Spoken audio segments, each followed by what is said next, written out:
What's up, guys? It's your boy Stump, and welcome back to another Critical Ops Tips and Tricks video. In today's video, we're going to be diving into the art of communication and the best way to relay information to your team. Now, before I forget, if you could check to make sure you're subscribed to the channel and have the notification bell turned on to see when I post a video. It's completely free, and you're free to change your mind as well. I also post some of my best clips on my social media, which is linked in the description or to the right if you're on mobile. Anyways, on with the video. Now, there are a few things that higher ranked players have that lower ranked players still need to work on. You need good game awareness, which is the ability to know what's going on in the match. You need to have good game sense, which is the ability to predict where the enemy might be at in certain situations. And of course, good mechanics. But there's one topic that seems to be overlooked a lot and is vital to every team composition, and that is communication. To have good communication, you need to be able to relay information to your teammates as quickly as possible. Since there's no in-game voice chat and the only other option is Discord or similar apps, then the text chat is your go-to. So make sure in your settings you have both of those unchecked to disable them, so that way you can both cross team chat and team chat. Now that we've done that, we can now give vital information to our teammates to where enemy players are at. But stop! I'm not very fast at typing on those really small buttons on my keyboard, so how am I supposed to relay information to... Shush. I know. That's why I'm here. But first, we need to know what information to give to our teammates, okay? Oh, okay. Good. So there are two types of information you can give to your teammates: sounding information and upon death information. Sounding info is information that you give when you hear the enemy team making any kind of noise, like running or equipping their guns. Upon death info is information you give to your team after you die to an enemy player. And no, it's not shouting profanity or calling other team hackers in the chat. I already know you're good at that.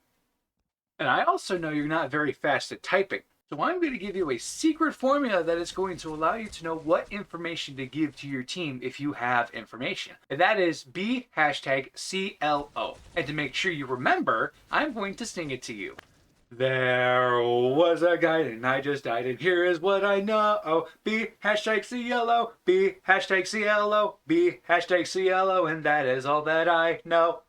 Congratulations. It is now stuck in your head for all of eternity. But what does it mean, though? Well, the acronym #CLO is the order of information you'll be giving to your teammates. Now, you don't have to use all of it if it doesn't call for it, but it's good to know if you have to. And you will.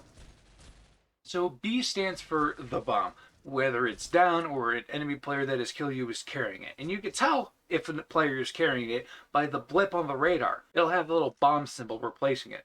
If there is no bomb, that's fine. So then hashtag would mean the number of players that you see. You can check the radar to get an actual count if you miss anything. And you will miss some things because your eyes are not perfect. Now, if you die to a player that you've shot at, then you could give their condition to your teammates by using C, which is what it stands for, condition. And there are two conditions that a player can be in after a firefight. Tagged, which is 1 to 2 hits, or low, which is 3 to 4. And ping can make this difficult, especially if you have a high ping and the player you're playing against has a lower ping.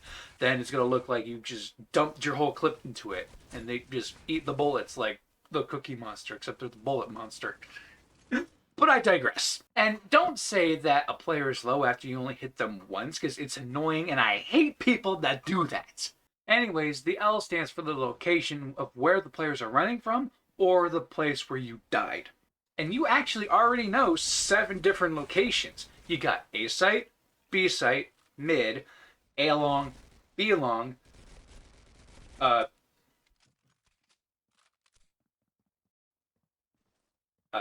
T-spawn and CT-spawn. There we go. And now, as you play, you'll begin to understand the more specific names for specific locations on each map, so you can give more precise locations to where other enemy players might be. And lastly, the O stands for the orientation of the player. Now, this is more for your camping players or players that are holding an angle, because they could be either on the right or on the left, on a bomb site or a different location. Now, you're going to have to be careful with this one because it is in your perspective. So if you say right side, the player, your teammate that's on the other side of that location is going to think they're right, but when in actuality it's their left. So if one of your teammates tells the orientation of another enemy player, and if they say right, you're going to know, okay, it's going to be on the left. So whatever they say, you do the opposite. So right is left, left is right, up is down, down is up. You get it. And now let's get into some examples. Insert footage of me kicking ass using #CLO. Wait, I wasn't supposed to read that.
Let's freaking go, dudes!